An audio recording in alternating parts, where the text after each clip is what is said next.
आज हम आप लोगों को एक्सक्लेमेटरी सेंटेंस के विषय में बताएंगे। एक्सक्लेमेटरी सेंटेंस मतलब विस्मयाद बोधक वाक्य। इसको अंग्रेजी में एक तरीके से और कहते हैं, जो मार्क लगा होता है एक्सक्लेमेशन का मार्क, जैसे ये मार्क होता है, इसको एपॉस्ट्रॉफी मार्क भी कहते हैं। ये डायरेक्ट से इनडायरेक्ट में बदला कैसे जाता है, आज हम आप लोगों को बताएंगे। ज़रा ध्यानपूर्वक इसको देखिएगा और समझिएगा।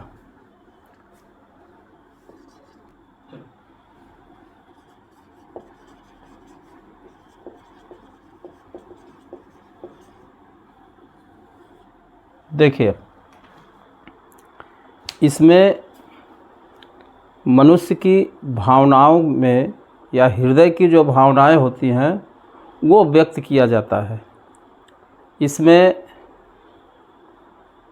हमारे मन की दशा क्या होती है, दुख होता है, हर्ष होता है, शाबाशी होती है, इसमें लोग प्रशंसा करते हैं, वो सब व्यक्त रहता है।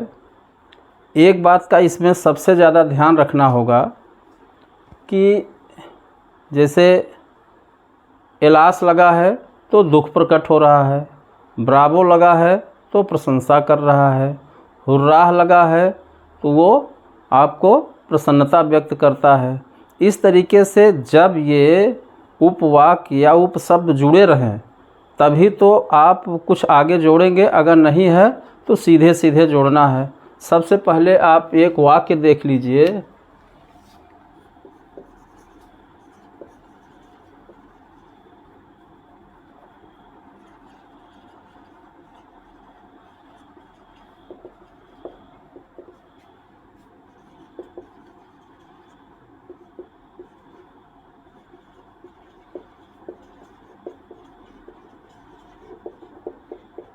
देखिए,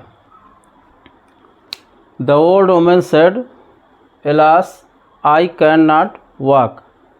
बूढ़ी स्त्री ने कहा, बड़े दुख की बात है, अब मैं नहीं चल सकती।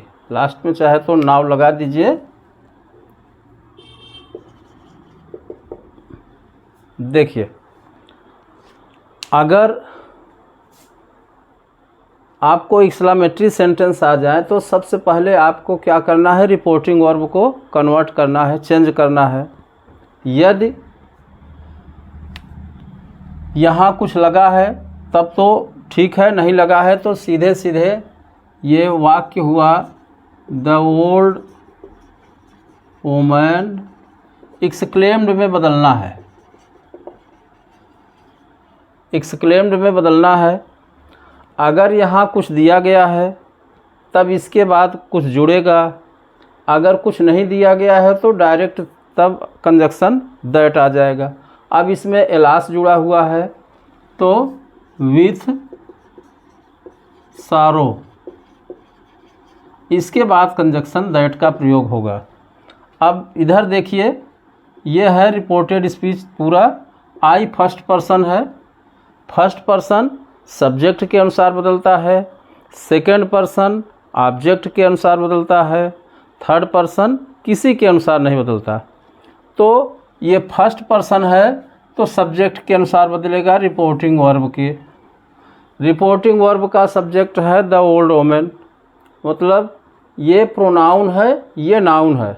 अगर हम प्रोनाउन को बदल रहे हैं तो हमें इसका प्रोनाउन चाहिए। तो ओल्ड वुमन थर्ड पर्सन में होता है तो यहाँ क्या हो जाएगा, सी। अब कैन नॉट का क्या हो जाएगा, कुड नॉट वॉक, नाउ का देन। ये आपका वाक्य हुआ। अब और वाक्यों में क्या है कि सेम उसी तरीके से बन जाते हैं, लेकिन इसमें कई तरीके हैं। पहले हम आपको उसका विवरण दे देते हैं। जैसे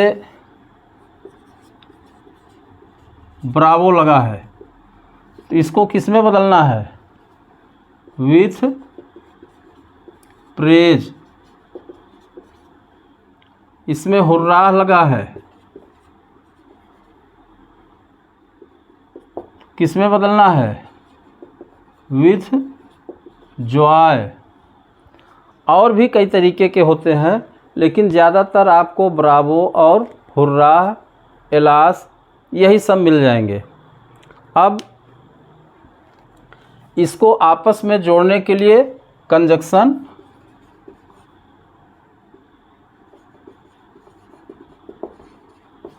दैट का प्रयोग होता है।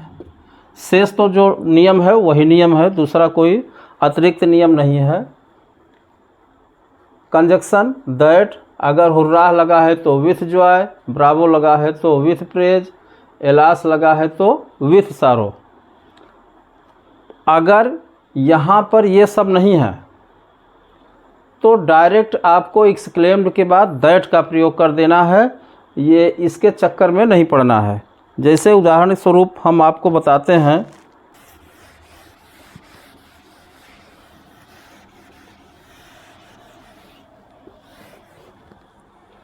देखिए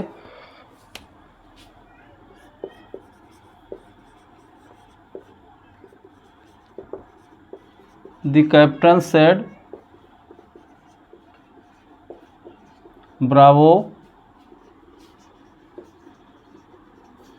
यू हैव डन वेल।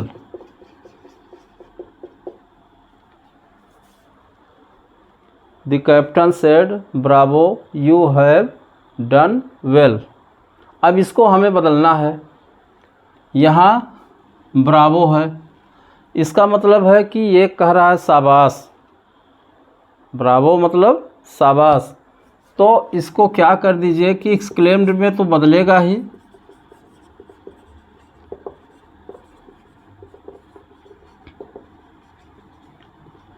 अब वाक्यांश जोड़ दीजिए विथ प्रेज।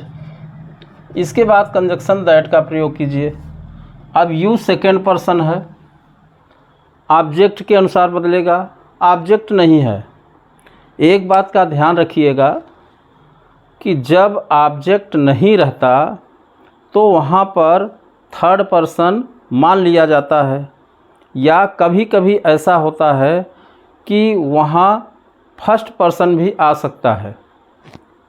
तो अगर यू को हम ऑब्जेक्ट के अनुसार बदलेंगे, ऑब्जेक्ट नहीं है तो हम यहाँ पर थर्ड पर्सन मान लेते हैं।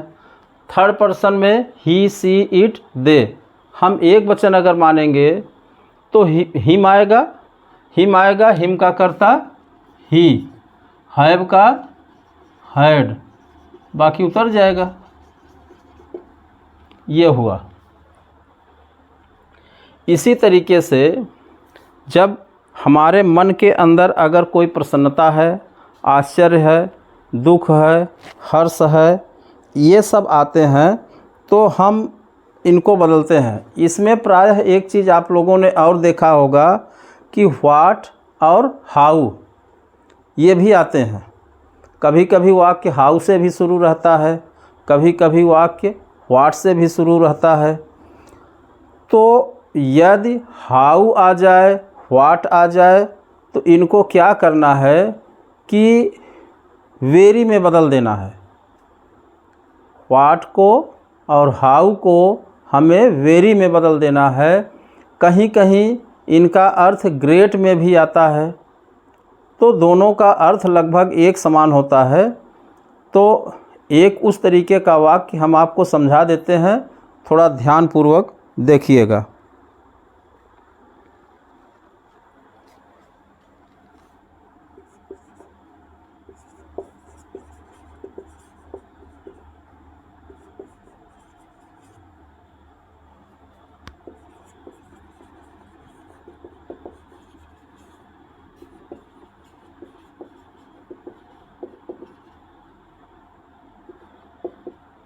देखिए, he said how beautiful the rain is, उसने कहा कितनी सुंदर वर्षा है।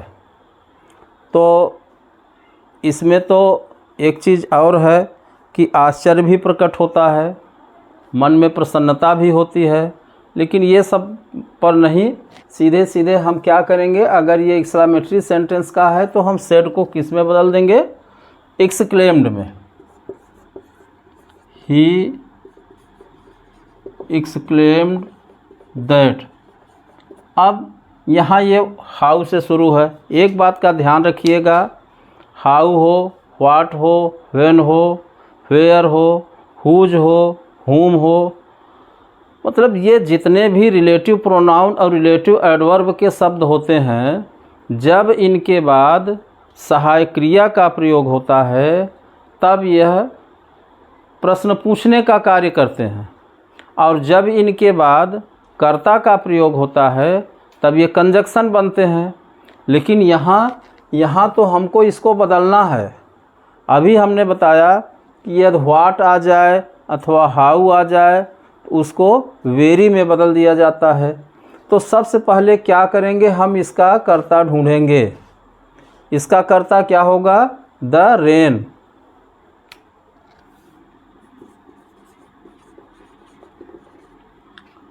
अब ये किस टेंस में है, सिंपल प्रेजेंट में। अगर सिंपल प्रेजेंट में है तो हम इसको किस में ले जाएंगे, सिंपल पास्ट में। अब हाउ को बदलेंगे,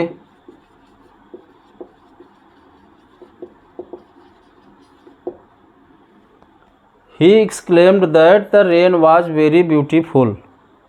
इसी तरीके से व्हाट को भी ग्रेट में बदल सकते हैं अथवा वेरी में बदल सकते हैं। अब ज़रा ये ऊपर वाले जो सेंटेंस हैं, एलास के, ब्रावो के, हुर्राह के, इनको एक आध वाक्य हम आपको और समझा देते हैं, ध्यानपूर्वक देखिएगा।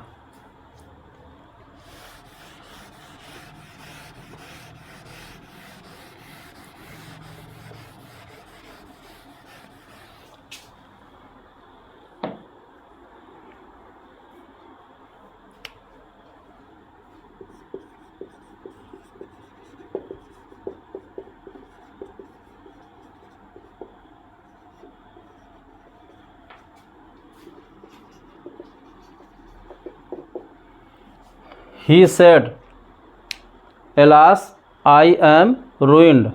उसने कहा, बड़े दुख की बात है, मैं बर्बाद हो गया। तो इलास लगा है। अभी हमने बताया कि अगर इलास लगा है तो विथ सारो में बदला जाएगा। तो इसको क्या करेंगे, ही एक्सक्लेम्ड। अब वाक्यांश लगा दीजिए, विथ सारो, conjunction that. I first person है, ही के अनुसार बदलेगा तो क्या होना चाहिए, ही। जैसे आपको पढ़ाते समय अक्सर ये कहा जाता है कि इसके अनुसार बदला गया तो ये हो गया, उसके अनुसार बदला गया वो हो गया। मतलब आई को हम ही के अनुसार बदलने का यह मतलब है कि आई को हम क्या बनाना चाहते हैं, ही।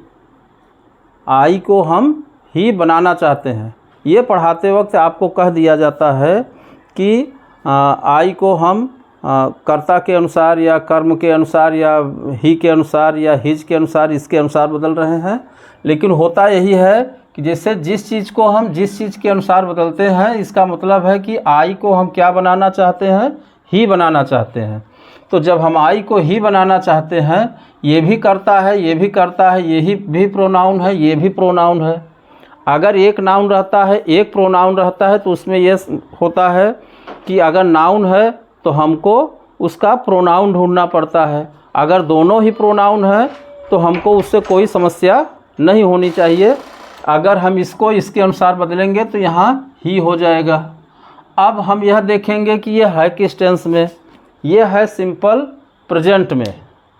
देखिए, अगर सहायक क्रिया के बाद क्रिया लगी हुई है, उसका फॉर्म लगा हुआ है, तब वो टेंस में चला जाता है।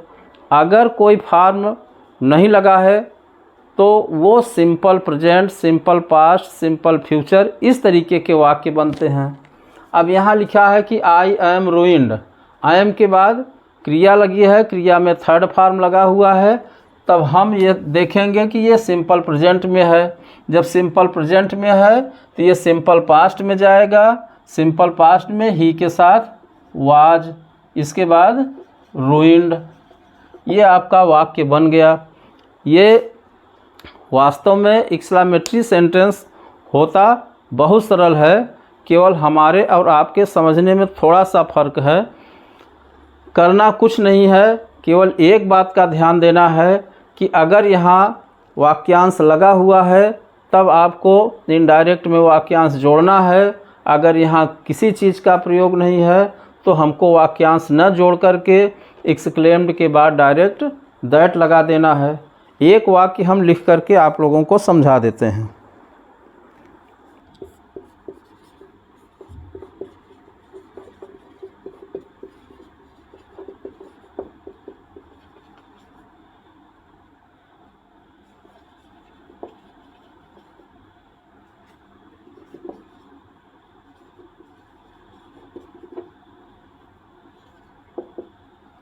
देखो,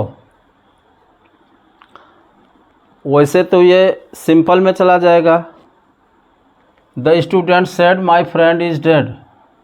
अगर यहाँ चाहिए तो आप एलास लगाओ, नहीं है तो कुछ मत लगाओ। नहीं है तो केवल इतना कीजिए कि इसको साधारण वाक्य में परिवर्तित कर दीजिए।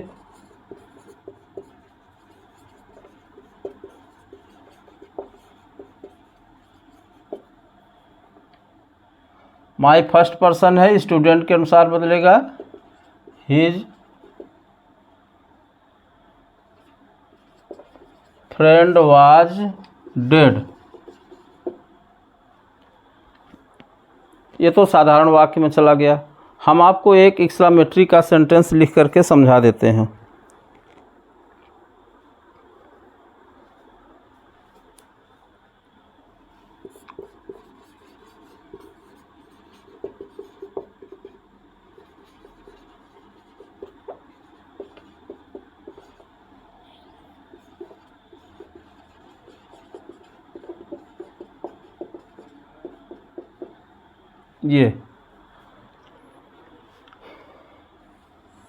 ये आपका साधारण सेंटेंस है, ये आपका एक्सक्लेमेटरी का है। ठीक, ध्यान दीजिएगा। एक्सक्लेमेटरी कैसे पहचानेंगे? ये एक्सक्लेमेशन मार्क मतलब एपॉस्ट्रॉफी मार्क, जिसको हिंदी में विस्मयादिबोधक चिन्ह कहते हैं, अगर वो लगा है तब वो एक्सक्लेमेटरी सेंटेंस का है।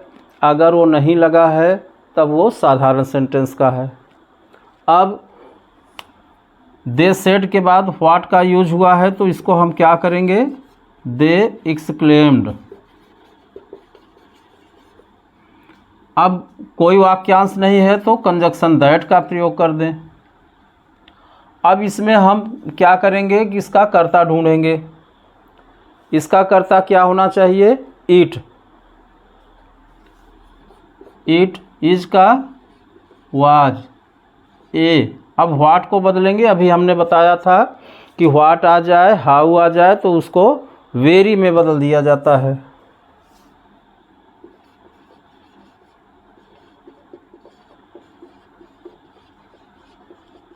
ये आपका सेंटेंस हो गया। एक बात का और ध्यान रखिएगा कि ऑप्टेटिव सेंटेंस भी इसी तरीके से होता है।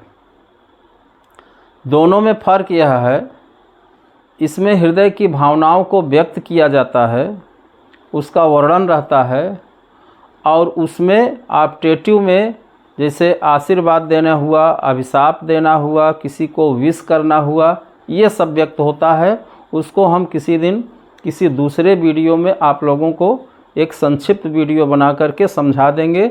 लेकिन इसको थोड़ा सा ध्यानपूर्वक गौर से तब पढ़िएगा। इसका पूरा जो विवरण होता है उसको एक बार हम फिर लिख देते हैं शार्ट में, ताकि आप लोग उसको देख करके समझ जाइए, समस्या न होने पावे।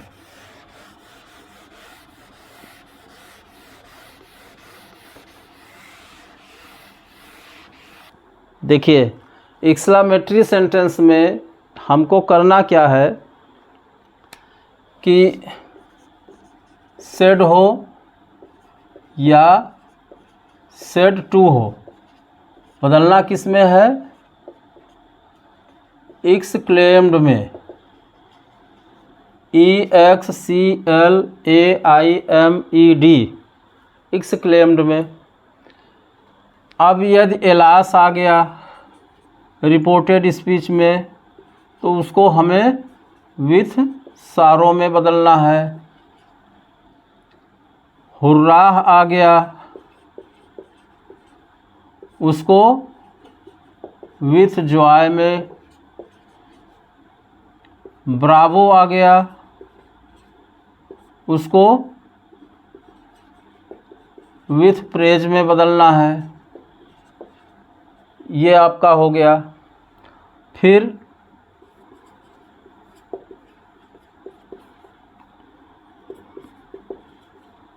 कंजक्शन दैट लगाना है और वाक्य के अंत में जो ये विस्मयादि बोधक चिन्ह लगा होता है इसको रिमूव कर दिया जाता है, हटा दिया जाता है, वहाँ फुल स्टॉप का प्रयोग होता है।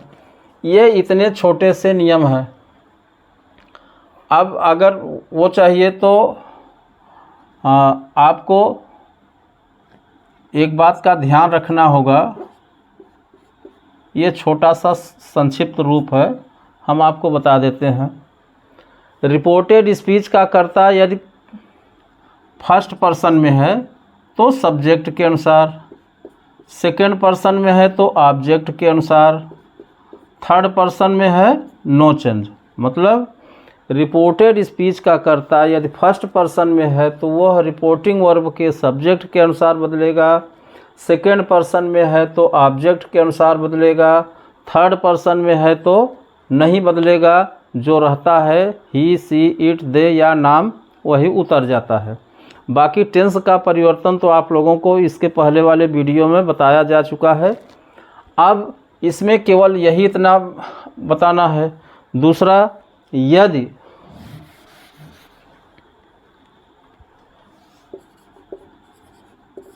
यदि वाक्यांश न हो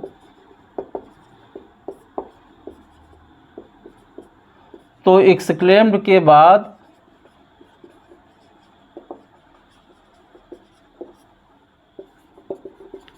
दैट का प्रयोग कर दिया जाएगा।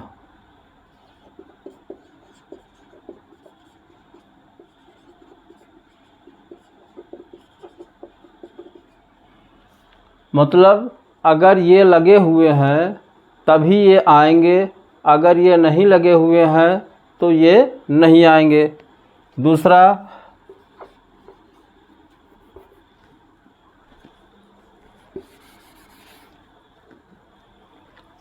यदि व्हाट आ जाएगा, हाउ आ जाएगा तो इन दोनों को वेरी में बदल दिया जाता है, कहीं कहीं ग्रेट भी हो जाता है। बस केवल इतनी छोटी सी जानकारी है, ये बहुत लंबा नहीं है। इसको पढ़ने का प्रयास कीजिएगा। जब हम छोटा सा वीडियो ऑप्टेटिव सेंटेंस पर बनाएंगे तो एक्सक्लेमेटरी सेंटेंस पुनः हम रिवाइज कर देंगे ताकि आप लोगों का ध्यान उस पर बरकरार रहे। इसको गौर से देखिएगा, पढ़िएगा। अगर कहीं से कोई समस्या आती है तो कमेंट करके हमको अवश्य बताइएगा, तो हम उसको आप लोगों के सरल स्वभाव में सरल तरीके से अच्छे ढंग से फिर से समझा देंगे।